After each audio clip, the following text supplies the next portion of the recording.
Fun one today from Orlando. UCF, they stretch their winning streak to 7 games. They get past Tulsa and the Golden Hurricane 55-53 alongside my partner Despina Barton. Scott Adams here with you. And this one came down the stretch and UCF able to pull it out. We'll show you exactly how that happened, give you some highlights as well right after this from Orlando Health.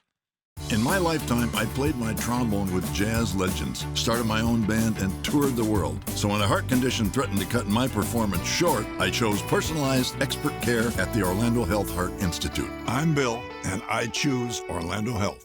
UCF able to stretch their winning streak now to 7 games and make it 7 in a row over Tulsa and the Golden Hurricane. Here today from Orlando, a 55-53 advantage. And Despina, this Tulsa team had come in beaten down. They had lost their last 4, but they came in with a lot of spunk and offensively, something that the Knights maybe didn't necessarily see coming. They had that 12-7 lead right out of the gates. Yeah, it was pretty impressive. Tulsa able to capitalize off their aggressiveness. They came in with the right mindset, right? They're the underdog. They wanted to play spoiler. UCF, clearly on paper, should have blown them out of the gym, but instead they were able to build up that momentum early, show us that they can score offensively, and build a little bit of a cushion and confidence to make this one a nail-biter all the way to the end. Well, Alicia Lewis had come in scoring 40 points her last 2 times out. She would lead the way here today for UCF with 15 points. She would hit 4 triples on the day, including that one. We would see this Knight team beating that shot clock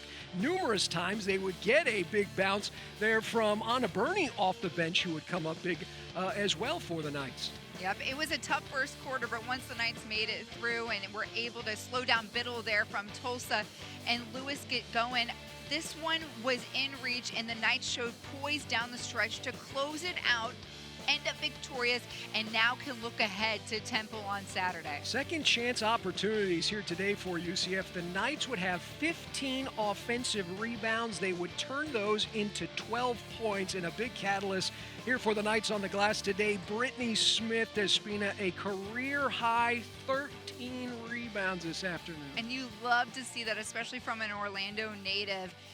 This team was slicing and dicing in the lane, and then Brittany Smith with the career night. It was a fun one to watch and be a part of. We talked about those 3-point makes by Alicia Smith.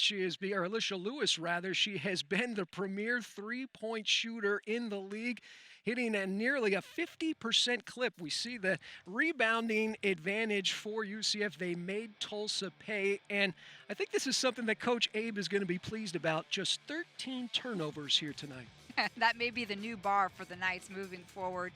But yes, they took care of the ball here today and had to find different ways to win. They weren't being successful or as successful as they wanted down in the post. So what you saw is this Knights team make adjustments on the fly and end up with the big-time W.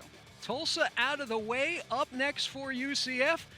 They got 3 big tests coming up, and it starts next Saturday right here from Orlando. UCF will look to avenge their lone conference loss when they square off against Temple and the Owls. And then it's going to be a pair of games against USF and the Bulls to close out the season. Yep, it's going to be a photo finish, and we'll be here along the way to cover it all for you. Knights with the victory, 55-53.